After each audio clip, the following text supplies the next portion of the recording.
हाय। आज हमारे favourite doctor कलाम साहब का बर्थडे है। The purpose of education is to make good human beings with skill and expertise. Today is 15th of October 2020. We are going to talk about all these important articles. Rapid G K yesterday questions के answer हैं Godavari. Nashik is based along the banks of river Godavari. Aristotle ने कहा था man is the political animal. Mein Kampf Adolf Hitler autobiography. George Washington first president थे United States of America के. Sphinx sphinx associated है Egyptian ancient Egyptian civilisation से. And World Bank release करता है global economic prospects. आज के सवाल है who is the first law officer of government of India. First law officer article भी बताइए. By virtue of which act dyarchy introduce हुआ था इंडिया में. इंट्रोड्यूस हुआ था डायरकी इंडिया में किस एक्ट के थ्रू. एजुकेशन एजुकेशन जो शेड्यूल है इसकी किस लिस्ट में आता है. स्टेट लिस्ट, कॉन्करेंट लिस्ट या फिर सेंट्रल लिस्ट. और इसमें अगर कुछ चेंजेस हुए हैं तो वो किस अमेंडमेंट के थ्रू हुए थे. Who called Indian federalism as the cooperative federalism. जैसे क्वाजी फेडरल है वैसे ही कोऑपरेटिव फेडरलिज्म किन्होंने कहा था. Who certifies a bill to be money bill. ये किसका जिस जुरिस्डिक्शन है मनी बिल को सर्टिफाई करना. And who is the custodian of Indian constitution. So these are 6 questions for today. आज हम बात करेंगे overnight rain wreaks havoc in Hyderabad. Rain wreaks havoc in Hyderabad. और हैदराबाद में ऐसे फ्लड्स क्यों आते हैं will have a look.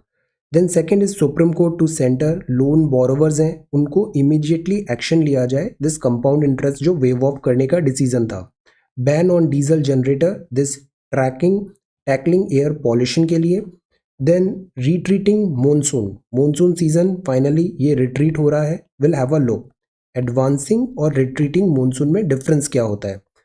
A weak link in elementary education system this is an excellent article. NGO और जो हमारी गाइडलाइंस हैं की फ्रेमवर्क है will have a talk on this. Phased manufacturing strategy इतनी स्मार्ट है नहीं. Army chief heads to Nepal. STARS program जो वर्ल्ड बैंक असिस्टेंस से है गवर्नमेंट कैबिनेट अप्रूवल मिल गया है. लोन रीस्ट्रक्चर की बात है. एंड मैपिंग में आज हम पढ़ेंगे दिस इज न्यूजीलैंड का मैप देखेंगे. So we are going to talk about all these important articles in next about 35 to 40 minutes. Reference material is this The Hindu and Indian Express. ये front page है Delhi edition. Hyderabad में overnight rain wreaks havoc in Hyderabad. See completely ragged. इसका reason क्या है. Let us talk about geography now. Indian meteorological department ने predict किया और भी ज़्यादा रेंज होने वाली है अपकमिंग डेज में. So that is why red alert issue कर दिया है. अब इस कलर का मतलब क्या होता है तो सी ये जो अलर्ट्स होते हैं ना ये आईएमडी इशू करता है. ये कलर कोडेड वार्निंग सिग्नल्स होती है. जब ग्रीन अलर्ट है, अलर्ट मतलब ग्रीन है, green means no warning, green signal है, कोई भी एक्शन लेने की ज़रूरत नहीं है अथॉरिटीज़ को. और जो फोरकास्ट है वो एक light to moderate rain possible है. So this is green, everything is good, no warning. जब ऑरेंज अलर्ट आता है इसका मतलब है अथॉरिटीज़ प्रिपेयर्ड रहें डिजास्टर के लिए. Forecast during orange warning heavy to very heavy rainfall के लिए होता है. ऑरेंज के बाद सीवियरिटी आती है दिस रेड की जो अभी इशू हुआ है रेड अलर्ट. वार्निंग मिलता है कि अब take action, it's time to take action, extremely heavy rainfall है. तो ये कलर कोडेड वार्निंग्स आईएमडी ऐसे इशू करता है. हैदराबाद के केस में अभी रेड अलर्ट वार्निंग है. एनडीआरएफ, आर्मी, स्टेट सब रेस्क्यू वर्क के लिए रेडी हैं, डिप्लॉयड हैं. 1891 के बाद से अभी हाईएस्ट रेनफॉल हुआ है अक्टूबर में. सो this is something. Climate change is reality. Monsoon भी जब हमने पढ़ा, मई से हम मॉनसून को ट्रैक कर रहे हैं.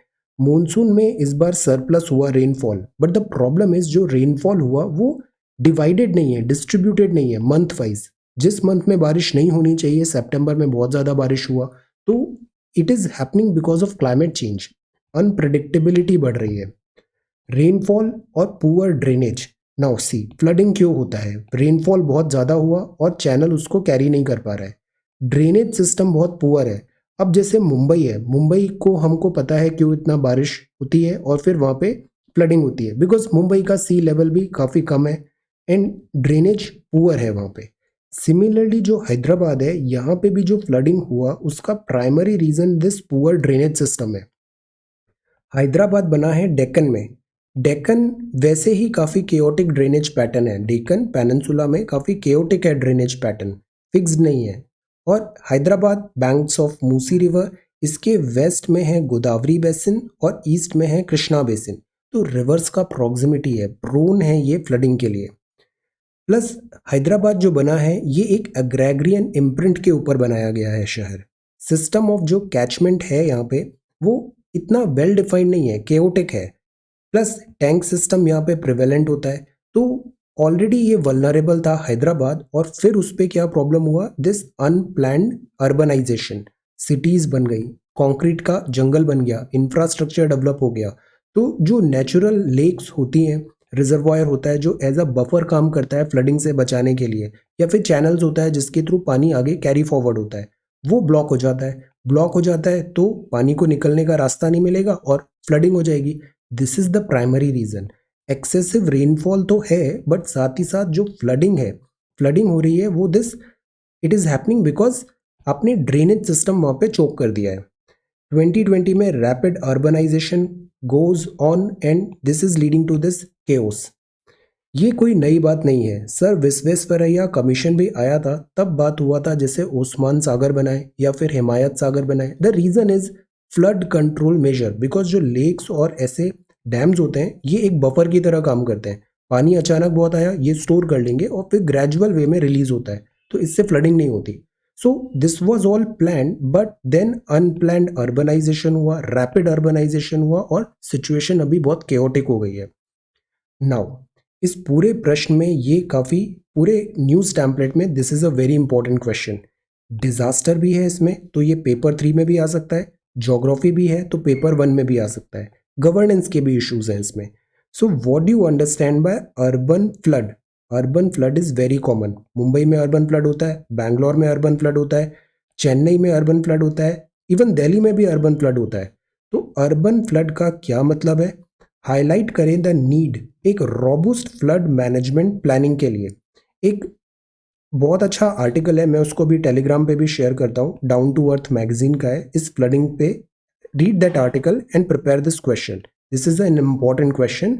अर्बन फ्लड से आप क्या समझते हैं और फ्लड मैनेजमेंट इतना ज़रूरी क्यों है प्लानिंग करना? So this is the first question. Rain wreaks havoc in Hyderabad. This is the second news item. This is loan borrowers Deepavali is in your hands. Supreme court ने बोला सेंटर को। सेंटर ने बताया था कि जो लोन मोरेटोरियम दिया और उसमें जो अक्यूमुलेट हुआ कंपाउंड इंटरेस्ट उसको वेव ऑफ कर देंगे हम। तो गवर्नमेंट ने ये डिसीजन ले लिया था, हम इंटरेस्ट जो है दिस मच मनी का उसको वेव ऑफ करेंगे। सुप्रीम कोर्ट ने अब गवर्नमेंट से पूछा सेंटर से कि ये डिसीजन लिया है, इसको इम्प्लीमेंट करने में इतना टाइम क्यों लग रहा है, timely implementation why it's not there. Supreme court बोल रही है, सुप्रीम कोर्ट ऑनरेबल जज साहब ने बोला, having taken the decision to waive the compound interest moratorium period में, अब our only question to you is why do you require a month? Delayed क्यों है, bureaucratic delay, whatever delay, why this delay is happening to bring the scheme into effect, and why do you delay issuing the circular? तो solicitor general, this is who, this is solicitor general. Solicitor general government को represent करते हुए उन्होंने कहा कि हम अभी इसको प्रोसेस को देख रहे हैं, there are certain complexities, 1 month में हम ये लोन मोरेटोरियम का जो चीज़ है उसको क्लियर कर देंगे, तो वो बन जाएगा this Diwali gift. 8 different categories हैं, MSME, education, housing, consumer durables, credit card, auto, personal, consumption loan. इन 8 कैटेगरी में कंपाउंड इंटरेस्ट जो अक्यूमुलेट हुआ था लोन मोरेटोरियम होने के कारण कोविड-19, उसको वेव ऑफ किया गया है, ये डिसीजन था, this was the decision and this is the new supreme court का ऑब्जर्वेशन। एंड सॉलिसिटर जनरल ने कहा है कि within a month we will clear this thing. So this is the second one. Now let us move further. So this is the front page of the Hindu. This is ban on diesel generator in NCR from today. NCR और NCT, इन दोनों में difference ना बहुत important है, ये विनय मित्तल साहब ने इंटरव्यू में पूछा था, एनसीआर वर्सेस एनसीटी में डिफरेंसेस बताइए, एनसीआर एंड एनसीटी। तो ban on diesel generator, ban on diesel generator in Delhi NCR from today. NCR एक बड़ा ज्योग्राफी रीजन है। एनसीटी जो है that is this union territory of Delhi, जहाँ पे 70 जिस चुनाव होते हैं। तो बैन की बात है डीजल जनरेटर को। टैकलिंग एयर पॉल्यूशन, सी ये ग्रेडेड रेस्पॉन्स है। GRAP के अंदर जैसे जैसे चीज़ें वर्जन होगी, पॉल्यूशन ज़्यादा होगा, अकॉर्डिंगली हम different type of steps government लेगी। GRAP couple of days back ये इंडियन एक्सप्रेस में आया था news template, excellent news template. जहाँ भी केस स्टडी आती है ना, आप ये सारे मेजर्स अपने मेजर्स बता के बहुत इजीली लिख सकते हैं। You will get very good mark. ये जितने भी पॉइंट्स है ना, ये बहुत अच्छे पॉइंट्स हैं, रिवाइज इट। जैसे night patrolling, industries, large construction. Because case study कैसी आती है कि यू आर अ DC, आप दिल्ली में पोस्टेड हैं, अचानक पॉल्यूशन वर्जन हो गया, अब आप क्या स्टेप्स लेंगे। अब हम खुद से सोचेंगे ना तो क्विकली इतने अच्छे स्टेप्स बनाना डिफिकल्ट है।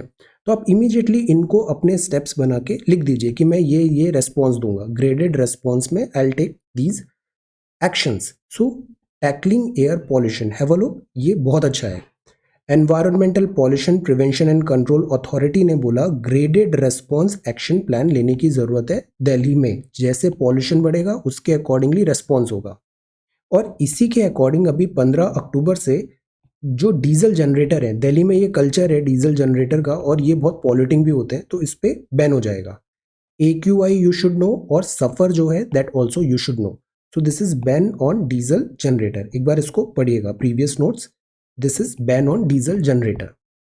Now next is about this Delhi and pollution. See, this is also ये dump landfill है, Bhalswa, this hazy view of Delhi. So this is a big problem in Delhi. This pollution, land pollution, air pollution, water pollution. Pollution is a big threat. Now let us talk about monsoon. Retreating monsoon wreaks havoc across Maharashtra. Rain in the offing. So monsoon is again extremely important topic. This forward monsoon and then retreating monsoon. तो ये continuously हमने देखा जैसे monsoon का onset होता है, धीरे धीरे मानसून साउथ से स्टार्ट हुआ, जून में यहाँ पे आता है, ग्रेजुअली ऊपर बढ़ता है, स्लोली स्लोली पूरे इंडिया को कवर कर लेता है। एक ब्रांच अरेबियन सी की होती है और एक बे ऑफ बंगाल की होती है, यहाँ कहीं वो कन्वर्ज भी होंगी। मानसून का ये एडवांसिंग मानसून होता है, इसमें बहुत ज़्यादा पानी गिरता है। जो नॉर्मल मानसून है वो ये है। So this is advancing monsoon. Why? Because यहाँ पे प्रेशर कंडीशन हाई है, यहाँ पे प्रेशर कंडीशन लो है, तो winds high to low flow होगी। तो जब मानसून एडवांस हो रहा है मतलब ओशियन से ऐसे विंड्स इधर फ्लो हो रही है। इसमें बहुत कॉम्प्लेक्स भी है, बहुत सारे पैरामीटर्स भी हैं, लाइक जेट स्ट्रीम का कॉन्सेप्ट आता है, ITCZ का कॉन्सेप्ट आता है। Have a look at NCERT, they are really good. Now in short, जब विंड ऐसे ब्लो होती है तो ये एडवांसिंग मानसून है। और बिकॉज विंड आ रही है समुद्र से तो पानी लेके आएंगी और यहाँ पे बारिश होगी। अब रिट्रीटिंग मानसून में क्या होगा, ये धीरे धीरे वापस जो विंड ऐसे पैटर्न आया था, पैटर्न प्रेशर सिस्टम चेंज होगा, प्रेशर सिस्टम चेंज होगा तो अब ये वापस ऐसे रिट्रीट होने लग गया। सो this is retreating monsoon. Advancing and retreat, ये दो मानसून्स हैं। तो ये जैसे 16 मई से हमने ये देखा था नॉर्मल डेट्स, ऐसे पहले ये ऑनसेट हुआ था साउथ वेस्ट मानसून का। फैक्टर्स थे ITCZ, Tibetan plateau, jet stream, Indian Ocean dipole, La Nina, El Nina, cyclones भी डेवलप होते हैं। इसका प्रिडिक्शन होता है, स्काईमेट के पैरामीटर्स है, रेनफॉल, विंड फील्ड और ये आउटवेव लॉन्ग वेव रेडिएशन वैल्यू का। देन इसके बाद IMD का दिस प्रिडिक्शन आता है। ओवरऑल इस बार जो मानसून हुआ हमारे यहाँ वो सरप्लस में हुआ। ये कॉन्टिन्यूसली हमने देखा साउथ वेस्ट जो मानसून था, ये वाला जो मानसून था ends with 8% surplus. The problem is ये जो डिस्ट्रीब्यूशन था अमंग मंथ्स, किस महीने कितना पानी गिरना है, इसमें वेरिएशन आ रहा है बिकॉज ऑफ क्लाइमेट चेंज। पानी गिर रहा है बट हैपहैज़र्ड वे में गिर रहा है। इन टोटल सरप्लस है but distribution is not good. That is the problem. South west monsoon 8% surplus से एंड हुआ, dead short of this excess. अब जो बात है, ये बात है दिस रिट्रीटिंग मानसून की। तो दोनों में डिफरेंस क्या होता है? सी, एडवांसिंग मानसून मतलब जून से सितंबर तक का टाइम मान सकते हैं। मॉइस्ट विंड है, दो ब्रांचेस हैं, अरेबियन और बे ऑफ बंगाल। ज़्यादातर जो रेन होती है इंडिया में वो एडवांसिंग मानसून से होती है because wind sea to land travel कर रही है और सी टू लैंड हो रही है मतलब मॉइस्चर ला रही है और यहाँ बारिश गिरा देगी। रिट्रीटिंग मानसून जिसका अभी न्यूज़ में बात है वो अक्टूबर नवंबर बोल सकते हैं। विंड यहाँ पे ड्राई होगी, इसकी केवल एक ब्रांच है, जैसे दो ब्रांच थी यहाँ पे। लेस रेन होगा रिट्रीटिंग मॉनसून में बिकॉज विंड ट्रैवल कर रही है फ्रॉम लैंड टू सी. तो these are two things. Advancing monsoon sea to land more rains जून सितंबर. Retreating monsoon land to sea less rain अक्टूबर नवंबर. These are two things. Okay, monsoon is very very very important. Explain. अब कल हमने 5 minute English में different words देखे. Explain का मतलब क्या होता है, कॉन्ट्रास्ट का मतलब क्या होता है, या फिर कंपेयर का मतलब क्या होता है, एनालाइज का मतलब क्या होता है, कमेंट का मतलब क्या होता है, डिस्कस में क्या करना है, इलस्ट्रेट में क्या करना है. सो यहाँ क्या लिखा है, explain.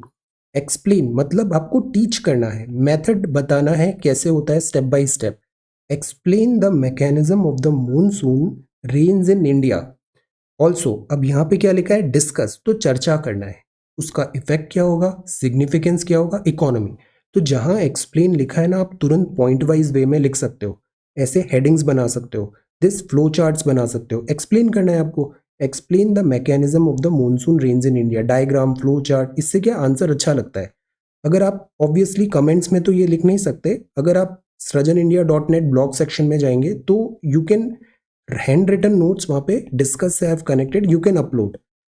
Mechanism, explain and discuss, these two words are important. Prepare this question. So this is question. Now this is the fifth one. Fifth is about the next article. This is editorial. This editorial is political. This editorial is also political. Although इसमें CM और governor high court का thing है, यहाँ पे chief minister और governor का है, but this is political undertone. यहाँ weak link in elementary education chain, NGOs. Now let us talk about this. NGO, elementary education. Elementary education मतलब बेसिक एजुकेशन, और उसमें नॉन गवर्नमेंट ऑर्गेनाइजेशन का बहुत important role है. कलाम साहब ने क्या कहा था, क्वालिटी एजुकेशन होना चाहिए. और एजुकेशन मतलब नंबर नहीं होता है. आजकल तो सभी के 100 आ जाते हैं, कट ऑफ भी 100 जा रहा है. Numbers are not everything. There are so many other parameters जो होते हैं जो बताता है कि स्टूडेंट कितना एजुकेटेड है. एजुकेशन मतलब it's not about your marksheet only. NGO मतलब एलिमेंट्री एजुकेशन पे इनका काफ़ी इंपॉर्टेंस है, वर्क है. ईपीडब्ल्यू का एक रिपोर्ट है, how large is India's non profit sector, this NGO. Because you know education में एक तो होता है हमारा फॉर्मल गवर्नमेंट टीचर्स होते हैं, प्राइवेट स्कूल्स में भी टीचर्स होते हैं, दीज आर फॉर्मल. फिर कोचिंग इंडस्ट्रीज एंड ऑल में टीचर्स होते हैं. इसके अलावा कुछ ऐसे भी होते हैं जो नॉन प्रॉफिट होते हैं. For example one of my friend, उसको बस पढ़ाने में अच्छा मजा आता है तो ही गो देयर एंड जो आसपास सोसाइटी जो भी होता है स्टार्ट टीचिंग. तो एनजीओ इज देयर. ऐसे नॉन प्रॉफिट सेक्टर में बहुत सारे लोग हैं जो पैशनेट है, not for business, not for profit, just because they want to do it. India's non profit sector. तो इधर एजुकेशन है, एजुकेशन, रीच, क्वालिटी, इसमें एनजीओ का वर्किंग बहुत इंपॉर्टेंट है. एनजीओज भी अब इसलिए भी न्यूज़ में बिकॉज अभी फॉरेन कंट्रीब्यूशन रेगुलेटरी एक्ट में चेंजेस हुए, एनजीओज की वर्किंग डिफिकल्टी हो रही है, इनको फंडिंग में गवर्नमेंट स्ट्रिक्ट हो रही है. तो जो गुड हैं एनजीओज वो भी मैनी टाइम्स इसमें परेशान हो जाते हैं. एनजीओज को दे आर हैविंग ट्रबल. अब इंडिया में अगर एजुकेशन की बात करें तो की फ्रेमवर्क्स क्या हैं, ये 4 बहुत इंपॉर्टेंट की फ्रेमवर्क्स हैं, इनके नाम आपको पता होना चाहिए. जहाँ भी एजुकेशन रिलेटेड अगर ऐसे भी लिखना है, कोई आंसर टेकल करना है, ये 4 पॉइंट्स आप बहुत इजीली दिन रेफरेंस ले सकते हैं. नेशनल करिकुलम फ्रेमवर्क 2005 एनसीएफ है. The right of children to free and compulsory education act 2009 RTE है. National curriculum framework for teacher education भी है, एनसीएफटीई 2009. और ये अभी नया आया है, नेशनल एजुकेशन पॉलिसी 2020. तो ये 4 की फ्रेमवर्क हैं जो इंडिया में एजुकेशन सिस्टम को ऐसे गवर्न कर रहे हैं, एक फ्रेमवर्क बना रहे हैं. प्रॉब्लम क्या आती है, कई बार इनके बीच में ही कॉन्ट्रास्ट हो जाता है, कॉन्फ्लिक्टिंग हो जाता है. और बहुत सारे जैसे फंडामेंटल ड्यूटीज़ हैं, सुनने में अच्छी लगती है, देखने में अच्छी लगती है, बट एम्बिगुअस है बहुत ज़्यादा, क्लियर डेफिनेशन डिफिकल्ट है. ऐसे ही यहाँ पे भी बहुत सारी चीज़ें लिखी है जिनकी क्लियर उनको डिफाइन करना इज़ वेरी डिफिकल्ट, बहुत सारे इंटरप्रिटेशन हो सकते हैं. यहाँ लिखा है कि हम प्रमोट करें values of like peace, democratic way of life, equality, justice, liberty, fraternity, secularism and zeal for social reconstruction. जब यंग एज होता है ना, तो यंग एज में एजुकेट करना बहुत ईजी होता है. दिस गीली मिट्टी उनको हम इजीली शेप कर सकते हैं इन सब वैल्यूज़ में. तो दैट इज़ वाई एजुकेशन बहुत ज़्यादा इम्पॉर्टेंट होती है. यंग माइंड्स क्यूरियोसिटी होती है, उनको एक प्रॉपर डायरेक्शन में हम आगे ग्रूम करें। तो इसमें पैडागॉगी होती है। पैडागॉगी मतलब पढ़ाने का तरीका, क्या क्या पढ़ाना है। आरटीई सेक्शन 29E बोलता है, रिकमेंड करता है कि लर्निंग थ्रू एक्टिविटी होना चाहिए। रॉट लर्निंग नहीं होता है कि बस ये फॉर्मूला रट लिया, एग्जाम में लिख लिया, नंबर आ गए and you are good to go. No, you should understand, activity करें, डिस्कवर करें, एक्सप्लोरेशन करें और child friendly and child centred manner में करें। एजुकेशन का जो सबसे अच्छा तरीका ये होता है वो ये है कि स्टूडेंट्स में इंटरेस्ट डेवलप करें, उनको सेल्फ प्रोपेल कर दें। इंटरेस्ट आएगा, वो अपने आप उसमें एफर्ट्स डालेगा और सब कुछ सीख जाएगा। फोर्स नहीं होना चाहिए, स्पून फीडिंग नहीं होनी चाहिए, because after a while you can't do spoon feeding all the time. Develop interest, interest develop करना ज़रूरी है। एक डिसिप्लिन लाएं, रेगुलरिटी लाएं उनकी स्टडी में, सिस्टमैटिक वे में उनको दिखाएं, दिस वर्क्स। अब कुछ इसमें स्किल्स हैं, जैसे साइंटिफिक टेम्पर लाएं, एविडेंस बेस्ड थिंकिंग लाएं, critical analysis, thinking capacity, creativity होनी चाहिए, इनोवेटिवनेस होनी चाहिए। दैट इज वाई आप जो आंसर्स लिखते हो ना, most of the time I try to encourage, because ये जो सब्जेक्टिव आंसर्स होते हैं ना ह्यूमैनिटीज में, इसका कोई सेट पैटर्न नहीं होता है कि केवल ये ही एक दिस मॉडल आंसर है। No, there could be so many different interpretation. और जिसमें क्रिएटिविटी होती है, इनोवेटिवनेस होती है ना, आप देखना ओरिजिनलिटी होती है, उस आंसर को ज़्यादा अच्छे नंबर मिलते हैं। एक जो सेट रोबोटिक आंसर्स लिखते हैं ना, they don't fetch good marks. Creativity, innovativeness, sense of aesthetics होना चाहिए, आर्ट, ओरल और written communication. Written communication 90% students का एक ही प्रॉब्लम होता है, कम्युनिकेशन बहुत वीक है। लिखने में प्रॉब्लम आती है, बोलने में और बताने में आता बहुत कुछ है, बट वो उसको शेयर नहीं कर पाते। Physical education is important, fitness, wellness, sports होना चाहिए। Team work is also very very important. Team work, दूर तक जाना है तो टीम वर्क बहुत ज़रूरी है। Problem solving, logical reasoning, vocational exposure and skills होनी चाहिए। Digital literacy, yes, coding is also important, computational thinking, ethics, ethics बहुत ज़्यादा इंपॉर्टेंट होते हैं, ethical, moral reasoning, knowledge, practice of human constitution. Gender sensitivity is also one thing. Young age gender sensitivity शुरुआत से ही हमें उन्हें properly groom करना है. Fundamental duties, citizenship skills and values. So these are some very good points. आप इसको बहुत easily अपने essay में सारे ये points लिख सकते हैं and इनका पूरा framework दिया है यहाँ पे, तो with reference आप इनको quote कर सकते हैं. So this is about weak link elementary education system में। एनजीओ नॉन प्रॉफिट है, हम इनको भी एनकरेज करें और ये क्लियरली डिफाइंड हो। नीड है डीप इंसाइट्स का, ये हमारा इमीडिएट टास्क है for now. Education is extremely important. Phased manufacturing strategy, ये दूसरा आर्टिकल है।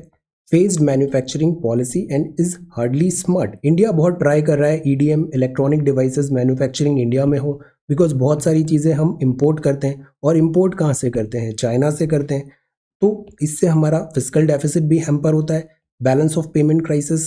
सो what we need to do is कि जो इलेक्ट्रॉनिक मैन्युफैक्चरिंग है उसमें हम खुद प्रोडक्शन करें, डोमेस्टिक प्रोडक्शन हो हमारा। मीटी यहाँ पे पीएलआई स्कीम अभी काफ़ी न्यूज़ में है, प्रोडक्शन लिंक्ड इंसेंटिव, मतलब आप इंडिया में आके प्रोडक्शन करोगे गैजेट्स का, electronic devices, everything, you would be given certain incentives. Electronic manufacturing focus है। फेज्ड मैन्युफैक्चरिंग प्रोग्राम है, ये पहले आया था फेज्ड मैन्युफैक्चरिंग प्रोग्राम, तो इसमें ये था फेज्ड वाइज हमें आगे बढ़ना है। पहले आप एक्सेसरीज और जो स्मॉलर लो वैल्यू चीज़ें हैं उसका प्रोडक्शन करो, फिर धीरे धीरे आप अदर इंपॉर्टेंट सिग्निफिकेंट चीज़ों का करो। तो जो मोबाइल भी जैसे हम बोलते हैं ना, तो असेंबल इन इंडिया होता है, मेड इन इंडिया नहीं होता है। ये इलेक्ट्रॉनिक पार्ट्स लाते हैं और उसको असेंबल कर लेते हैं इंडिया में। तो इंसेंटिवाइज करना था लो वैल्यू एक्सेसरी को फेज्ड मैन्युफैक्चरिंग प्रोग्राम में। हाई कॉस्ट कंपोनेंट में ग्रेजुअल शिफ्ट करना था। शिफ्ट करने के लिए हम इनको फोर्स भी करेंगे, रेगुलेट करेंगे कस्टम ड्यूटी, बट अगर हम इनको फोर्स करेंगे अब हाई कॉस्ट कंपोनेंट लाने में, तो हाइक अगर हमने बाद में किया तो वो डब्ल्यूटीओ के रडार में आ जाएगा, ऑब्जेक्शंस उठ जाएंगे। ताइवान ने ऐसा ऑब्जेक्शन उठाया था। तो ये एक स्मार्ट पॉलिसी नहीं है फेज्ड मैन्युफैक्चरिंग प्रोग्राम। फोकस जो होना चाहिए वो वैल्यू ऑफ प्रोडक्शन में होना चाहिए। और हम जैसा सोचते हैं ना कि बहुत जल्दी हम चाइना से सारा इंडिया आ जाएगा प्रोडक्शन एंड ऑल, ये इतना इजी नहीं है। It's not that easy, because यहाँ पूरा इकोसिस्टम डेवलप हो रखा है। हम PLI भी देंगे ना तब भी यहाँ पे जो कॉस्ट है मैन्युफैक्चरिंग का वो कम है चाइना में, एंड ऑलरेडी स्किल्ड है। तो if we want this to come to India then we have to provide something really good, otherwise this shift is not easy. Supply chain colocation हमें encourage करने की ज़रूरत है, एक कंप्लीट इकोसिस्टम बनाए supplies का, products, goods, government policies, ease of doing business. Individually कोई work नहीं करता है, कलेक्टिव वे में it works. So this is phased manufacturing strategy. Then if we move further, letters to the editor है, labours data lost, migrant labour crisis बहुत ज़्यादा हुआ कोविड-19 के बैकड्रॉप में। गवर्नमेंट ने पार्लियामेंट में कहा कि उनके पास सफिशिएंट डेटा नहीं है दिस माइग्रेंट वर्कर्स का। Labours data lost which is not good. Opaque और blame state is not new, government की टेंडेंसी होती है नॉट राइट। ये हमारी इकोनॉमी है। The RBI tunes in to the economy. RBI का भी अभी जो डिसीजंस आ रहे हैं वो पॉजिटिव है। RBI ऑलरेडी इन्फ्लेशन को लेके वरिड होती है, इन्फ्लेशन 7% टच कर रहा है जबकि 4 ± 2 मैंडेट है। But right now priority is not inflation targeting, priority is save the economy save करना ज़रूरी है। that is why RBI tunes into the economy। Points हैं कि जो हम इन्फ्लेशन टारगेटिंग है फॉर नाउ, अभी भी हम डॉविश स्टांस है, हॉकिश नहीं रख रही है RBI अकोमोडेटिंग पॉलिसी कर रही है, रेट कट्स में ज़्यादा चेंजेस नहीं है। दिस इज तेलंगाना, बारिश nature's fury, then Covid double whammy, COVID-19, centre to release toor dal to states, दाल दलहन, देन कैबिनेट। ये सारी दाल 5 मिनट इंग्लिश में हमने पढ़ा था। डिफरेंट जो दाल होती है ना, आइडेंटिफिकेशन यू शुड नो, उड़द क्या होती है, मूंग क्या होती है, येलो दाल क्या होती है, pulses, different pulses, chickpea and all, have a look. Centre to release toor dal to states. Cabinet ने अप्रूव किया है school education reform project, school education reform project. This is STARS. ये क्या है? STARS प्रोग्राम वर्ल्ड बैंक के assistance से है। इसका मतलब है स्ट्रेंथन करें टीचिंग को, स्ट्रेंथन करें teaching, learning and result for states, quality. जो एक एसर का रिपोर्ट भी आया था कि हमारे यहाँ बच्चे क्लासेस पास कर लेते हैं बट उनको बेसिक मैथमेटिक्स नहीं आती, जोड़ना घटाना पढ़ना ये सब नहीं आता है। तो quality of education is a problem. Reforms लाएं स्कूल गवर्नेंस में भी, इम्प्रूव करें डेटा एंड असेसमेंट सिस्टम को, द वे स्कूल वर्क। इस बात के लिए अभी कैबिनेट अप्रूवल मिल गया है स्टार्स प्रोग्राम में। इधर एस्टैब्लिश होगा परख। परख मतलब ये भी गवर्नमेंट का ये है टेंडेंसी, जो भी ऐसे एक्रोनिम होते हैं ना उसका कुछ हिंदी मीनिंग भी होता है। तो MCQs में अगर एलिमिनेट करना है ना तो ये कई बार हेल्प करता है, इसीलिए वोकेबुलरी इज इम्पॉर्टेंट, हिंदी भी और इंग्लिश भी। जैसे परख, परख मतलब हिंदी मीनिंग है परख कर रहे हैं, performance assessment review and analysis of knowledge for holistic development. National assessment centre इसमें एस्टैब्लिश होगा, कैबिनेट अप्रूवल मिल गया। एक्सप्लेन सेक्शन इसको बोलता है, ये सही चीज़ है, हम एड्रेस कर रहे हैं बेसिक्स थ्रू रिफॉर्म। लीन लर्निंग पॉवर्टी, जो लो लेवल ऑफ लर्निंग है बट क्वालिटी नहीं है, लो लेवल है स्कूल स्टूडेंट्स में, अगर उसको एड्रेस नहीं किया गया इमीडिएटली तो कंट्री एक पूरे जनरेशन ऑफ स्टूडेंट्स को लूज कर देगी। ऑलरेडी कोविड-19 के कारण स्कूल्स बंद है।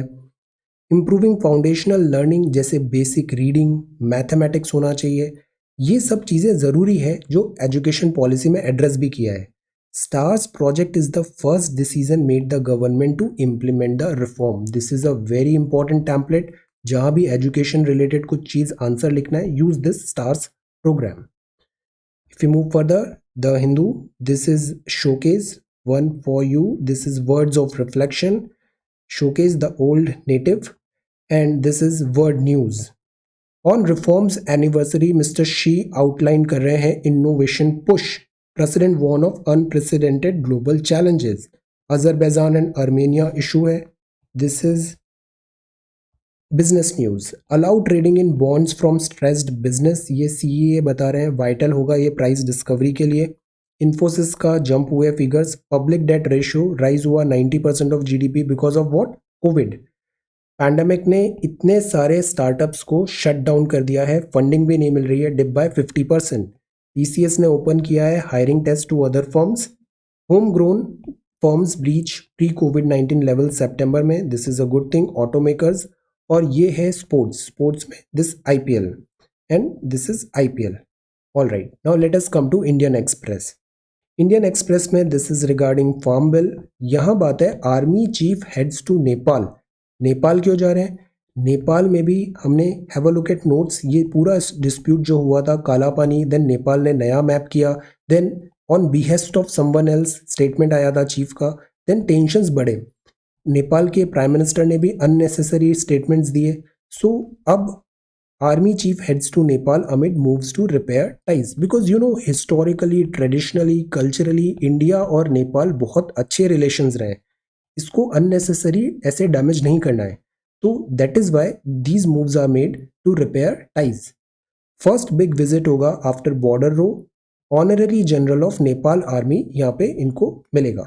Made Honorary General of Nepal Army. So this is important. एक विंडो ओपन हो रही है. आर्मी चीफ नेपाल इंपॉर्टेंट है, इंटरवाइन हिस्ट्री है दोनों आर्मीज की. एक विंडो भी ओपन होगा conversation Nepals military political establishment, ताकि जो टाइज हैं हमारे उसको नॉर्मलसी लाए. India and Nepal historically traditionally यहाँ पे रोटी बेटी का रिश्ता माना गया है, ऐसा कहा जाता है, और ये काफ़ी स्ट्रॉन्ग टाइज है.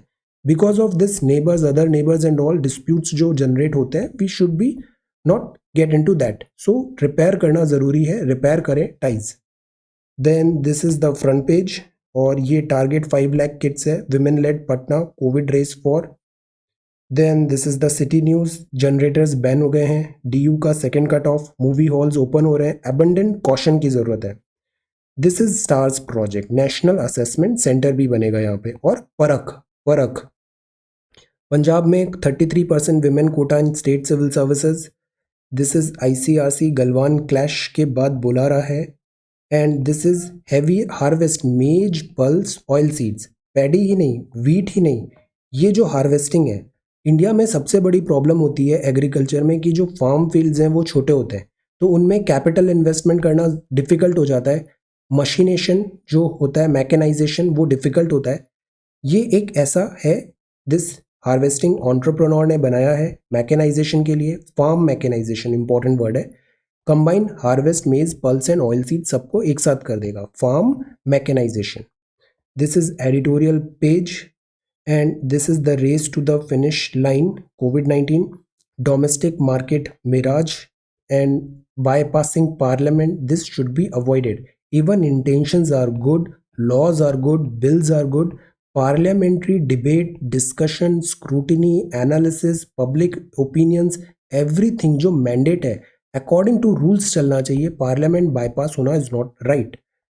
Then this is explain section. See कोविड-19, अभी ये जो जॉनसन एंड जॉनसन की वैक्सीनेशन थी, इसके ट्रायल्स भी स्टॉप कर दिए गए. इससे पहले ऑक्सफोर्ड एस्ट्राजेनेका के फॉर टाइम बिंग स्टॉप हुए थे because of this side effects. Vaccine making एक बहुत कॉम्प्लेक्स प्रोसेस होती है, रश्ड वे में नहीं होता है, इसमें सालों लग जाते हैं वैक्सीनेशन बनाने में. iPhone 12 will make 5G mainstream. Crazy insane pricing iPhone 12 की इंडिया में. This is holographic imaging to detect viruses and antibodies. Rhino dung भी ऑफर कर सकता है clues on health and natural this Rhino. And this is about Europe. Europe में फिर से surge की बात हो रहा है, second virus surge. European Nations titans curve. India में अनलॉक चल रहा है, अब ये फिर से लॉकडाउन की बात कर रहे हैं. Lifting of initial lockdown preempted. Again they are trying this, tighten करें कर्ब्स को. Then this is the word news, and this is loan restructuring. See loan restructuring जो है ये इसलिए दिया था कोविड-19 के कारण, they were unable to pay their loan. Loan non performing assets नहीं बन जाए, that is why loan restructuring की बात थी. पहले मोरेटोरियम हुआ, अगस्त में खत्म हुआ, फिर कामत पैनल आया रीस्ट्रक्चरिंग के लिए. Allied form activities out of scope है. अलाइड फॉर्म एक्टिविटीज मतलब जैसे all form credit exposures, NBFCs, ये रिकास्ट हो सकते हैं स्कीम में, रीस्ट्रक्चर में. बट जो लोन्स मिला है, एक तो एग्री होता है, एक अलाइड एक्टिविटीज भी होता है, जैसे डेयरी हुआ, फिशरी हुआ, एनिमल हस्बेंड्री हुआ, इसको एक्सक्लूड किया गया है from the scope of the resolution framework. So these are allied activity, main activity and allied activity. MSME की डेफिनेशन भी चेंज हो गई है, नई वाली डेफिनेशन देखना है सेल्फ रिलायंट इंडिया का, एक बार वेब दिस जो नोट्स हैं वी हैव प्रिपेयर्ड स्लाइड्स, उसमें नया डेफिनेशन दिस MSME का न्यू डेफिनेशन, इसको ब्रॉडन कर दिया गया है. Then this is about Tata Group may buy a stake in Big Basket. So this is Indian Express, this is IPL. Now let us talk about this loan restructure New Zealand mapping. New Zealand में ये New Zealand है. New Zealand is very very beautiful. Kiwi, this is kiwi. यहाँ broadly बहुत सारे islands हैं. ये दो main है, north island and south island.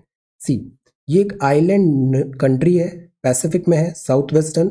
दो मेन लैंडमास है, नॉर्थ और साउथ आइलैंड, और छोटे छोटे भी बहुत सारे आइलैंड्स हैं. कैपिटल क्या है न्यूजीलैंड की? वेलिंगटन. प्राइम मिनिस्टर, अभी यहाँ इलेक्शंस भी होंगे, Jacinda Ardern. Maori, English, New Zealand sign language, ये यहाँ सब यूज होती है. So this is New Zealand. ये न्यूजीलैंड का मैप है. These are two islands. Okay, this is Auckland.